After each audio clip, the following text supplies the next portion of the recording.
नमस्कार दोस्तों, wisdom with Rahul Kumar classes में आप सभी स्टूडेंट का बहुत बहुत स्वागत है।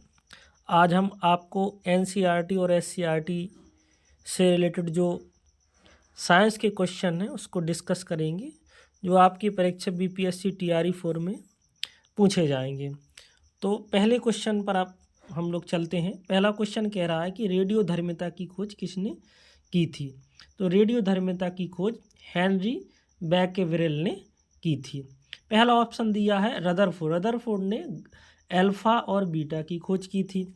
तीसरा ऑप्शन दिया है रोएंटजन, तो रोएंटजन ने एक्स किरणों की खोज की थी। आइंस्टीन का आप फार्मूला जानते हुए E बराबर MC स्क्वायर, क्या होता है E बराबर MC स्क्वायर। और आइंस्टीन ने सापेक्षता का सिद्धांत भी दिया था। तो पहला क्वेश्चन जो था रेडियोधर्मिता की खोज किसने की थी, तो इसका ऑप्शन बी सही है, हेनरी बैकवेल। दूसरा ऑप्शन है रेडियो सक्रियता किसका गुण है, तो रेडियो सक्रियता जो गुण होता है वो नाभिक का गुण होता है। ये जो चौथा ऑप्शन दिया है नाभिक का, तो इसका डी ऑप्शन सही है। रेडियो सक्रियता किसका गुण होता है, नाभिक का। और नाभिक के जो अंदर उपस्थित होता है वो न्यूट्रॉन और प्रोटॉन उपस्थित होता है। प्रोटॉन में प्लस चार्ज होता है, पॉजिटिव होता है, और न्यूट्रॉन न्यूट्रल होता है, उसमें कोई चार्ज नहीं होता है। तीसरा क्वेश्चन आएंगे, रेडियो सक्रिय परिवर्तन में भाग लेता है, तो रेडियो सक्रिय परिवर्तन में भाग लेता है परमाणु का नाभिक, ये हमने पहले क्वेश्चन में बताया था। चौथा क्वेश्चन बोल रहा है किसी परमाणु के स्थायी नाभिक में प्रोटॉनों की संख्या होती है। तो परमाणु का जो स्थायी नाभिक होता है उसमें हमेशा जो प्रोटॉनों की संख्या होती है वो न्यूट्रॉनों की संख्या से कम ही होती है। इसका जो आंसर है वो सी सही होगा। चौथे का क्या होगा, सी सही होगा। पांचवा क्वेश्चन आइए डिस्कस करते हैं, रेडियोधर्मिता का यूनिट क्या है। तो रेडियोधर्मिता का यूनिट ऑप्शन डी क्यूरी होता है। बी ऑप्शन डिस्कस करें, कैंडेला ज्योति तीव्रता का यूनिट होता है। और फर्मी को आप जानते हो 10⁻⁻15 होता है। एंग्स्ट्रॉम 10⁻⁻10 मीटर होता है। अगला क्वेश्चन, छठवां क्वेश्चन, रेडियोधर्मी तत्व किसका उत्सर्जन करते हैं। तो जो रेडियोधर्मी उत्सर्जन करते हैं वो अल्फा, बीटा और गामा तीनों किरणों का उत्सर्जन करते हैं जो रेडियोधर्मी तत्व होते हैं। इसके बाद सातवां क्वेश्चन, अल्फा और बीटा किरणों की खोज किसने की थी। तो हमने इसको पहले ही बता दिया है कि रदरफोर्ड ने इसकी खोज की थी। अल्फा और बीटा किरणों की खोज किसने की थी, रदरफोर्ड ने। रोंटजन ने एक्स किरणों की खोज की थी। और डाल्टन का जो परमाणु मॉडल है हम पढ़ते आ रहे हैं। आठवां क्वेश्चन, किस वैज्ञानिक ने गामा किरणों की खोज की थी। तो गामा किरणों की खोज रदरफोर्ड ने की थी। रोंटजन ने एक्स किरणों की खोज की थी और डाल्टन का परमाणु मॉडल बोलते हैं। नौवां क्वेश्चन, निम्न में कौन रेडियो सक्रिय किरण हीलियम नाभिक के समकक्ष होता है। तो हीलियम को हम क्या लिखते हैं, 2He4 लिखते हैं। क्या लिखते हैं, 2He4 लिखते हैं। तो ये किसके समकक्ष होता है, अल्फा किरण के समकक्ष होता है। क्या होता है, अल्फा किरण के समकक्ष होता है।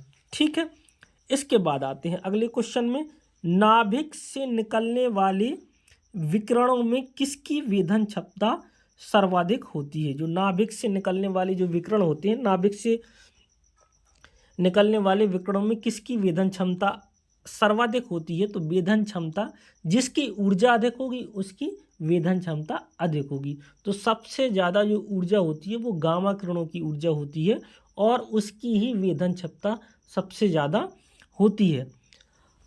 अगर गामा किरणों की आनंद क्षमता की बात करें तो आनंद क्षमता इसकी सबसे कम होती है और आनंद क्षमता अल्फा किरणों की सबसे ज़्यादा होती है। और अल्फा किरणों की जो ऊर्जा है वो भी सबसे कम होती है। ठीक है, इसके बाद और वेधन क्षमता भी अल्फा किरणों की सबसे कम होती है। 11वें क्वेश्चन पे आते हैं, अल्फा किरणें हैं, तो अल्फा किरणें हमने बता दिया He++ आयन होते हैं। बी ऑप्शन इसका सही हो जाएगा। अल्फा किरणों पर उपस्थित आवेश है, अल्फा किरणों पर आवेश, देखो ये पहला 11वां क्वेश्चन रिपीट हो गया। 2 इकाई धनावेश होता है। क्या होता है, 2 इकाई धनावेश। बीटा किरणें बनी होती हैं, तो बीटा किरणें बीटा किरणें किससे बनी होती है? ऋणावेशित कणों से। किससे बनी होती हैं? ऋणावेशित कणों से। किससे बनी होती है? इसको बीटा किरणों क्या लिखते हैं? माइनस, ये 1 लिख देंगे, इसके बाद 0। तो ये होता है इस पर -1 ऋणावेशित कण होता है ये बीटा कण। ठीक है, इसके बाद अगला आएंगे, निम्न में से किसके उत्सर्जन से संभारक का निर्माण होता है? आइसोबार की बात कर रहा है कि किसका उत्सर्जन हो कि वो संभारक का निर्माण हो जाए। तो बीटा किरणों, जब बीटा किरणों का उत्सर्जन होगा, देखिए यहाँ पे आप समझते हैं -1 बीटा 0। तो देखिए जब बीटा किरणों का उत्सर्जन होगा तो यहाँ पे जो जो परमाणु द्रव्यमान है, अर्थात जो जिसको बोलते हैं आइसोबार में कोई परिवर्तन नहीं होगा। ठीक है ना, और यहाँ पे परमाणु द्रव्यमान में 1 की वृद्धि हो जाती है जब बीटा किरणों का उत्सर्जन होगा। तो इसका आंसर आप क्या बोलेंगे कि बीटा किरणों के उत्सर्जन से संभारक का निर्माण होता है। ठीक है, निम्न में से किसके उत्सर्जन ने किसी तत्व का परमाणु क्रमांक 1 बढ़ता है? तो हमने बता ही दिया कि बीटा कण के उत्सर्जन से परमाणु क्रमांक 1 बढ़ता है और परमाणु द्रव्यमान में कोई भी परिवर्तन नहीं होता है। निम्नलिखित में से किस में ऋणात्मक आवेश होता है? तो ये तो आपको बता ही दिया, बीटा किरण में। इलेक्ट्रॉन का समरूप कौन होता है? बीटा कण होता है। समान ऊर्जा की अल्फा किरणों की तुलना में बीटा किरणों की वेधन क्षमता अधिक होती है। इसका कारण क्या होता है कि बीटा जो किरणों का है, द्रव्यमान नगण्य होने से उनका वेग अधिक होता है। ठीक है ना, जिसका द्रव्यमान कम होगा तो उसका जो वेग है वो तो अधिक होगा ही। तो इसलिए ये 18 क्वेश्चन का जो आंसर है वो क्या होगा? बी सही होगा। कौन सा होगा? बी सही होगा। बीटा किरणों का द्रव्यमान नगण्य होने से उनका वेग अधिक होगा। तो ये क्वेश्चन 18 क्वेश्चन थे। 18 क्वेश्चन में हमने 30 या 40 क्वेश्चन डिस्कस किए हैं। तो आगे भी ये श्रृंखला जारी रखेंगे हम, इसलिए आप सभी लोग जुड़े रहिए इस क्लास से। धन्यवाद।